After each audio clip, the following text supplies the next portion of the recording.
law as our schoolmaster. A schoolmaster comes from the word paidagógos. You know, when you've got someone who takes care of children and they're a doctor, what do you call them? Pediatrician. And the paidagógos, that word is similar. It means a child trainer. Now, with that in mind, read please Galatians 3:24. Galatians 3:24. Therefore the law was our tutor to bring us to Christ, that we might be justified by faith. It was very common in the ancient world, it still happens today. They didn't have public schools, but the educated people often had someone that would serve as an instructor, sometimes for one family with many children, sometimes several families would work together. They would kind of hire their teachers.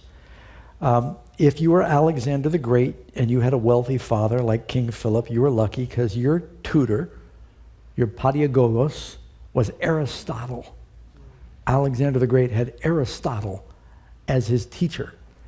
You know, I see a couple of examples, and I'm stretching it a little, but you know, the Bible makes an interesting statement. It talks about in Genesis 35:8, it says, now Deborah, this is the first time the name appears in the Bible, Deborah, Rebekah's nurse, died, and she was buried below Bethel under the terebinth tree. So the name of it was called Alian Boka. It means tree of weeping. It's an interesting footnote. You ever notice that out of the blue it mentions the death of Rebekah's maidservant, who I believe outlived Rebekah, because she had been nurse, she had been the teacher and the trainer of the twin boys, Jacob and Esau. And so the Bible writers noted her death because she had had such a big influence on their lives. It doesn't note that about Zipporah or some of the other wives of, not Zipporah. No, it doesn't note that about Zipporah either, actually. The other wives of Bilhah and Zilpah is what I was going to say. Read in 2 Samuel 12:25. David had a lot of sons. Do you think David took time to homeschool them every day? Who do you think taught Solomon? I got a theory. 2 Samuel 12:25. And he sent word by the hand of Nathan. David called him Solomon.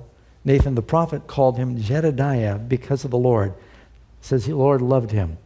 Nathan the prophet was probably the paidagógos for Solomon, and kept him very close to the Lord. The schoolmaster was not only to lead, to guide, to teach, but to discipline. It says the law was a tutor. It would also discipline us. And then finally, the law and the believer.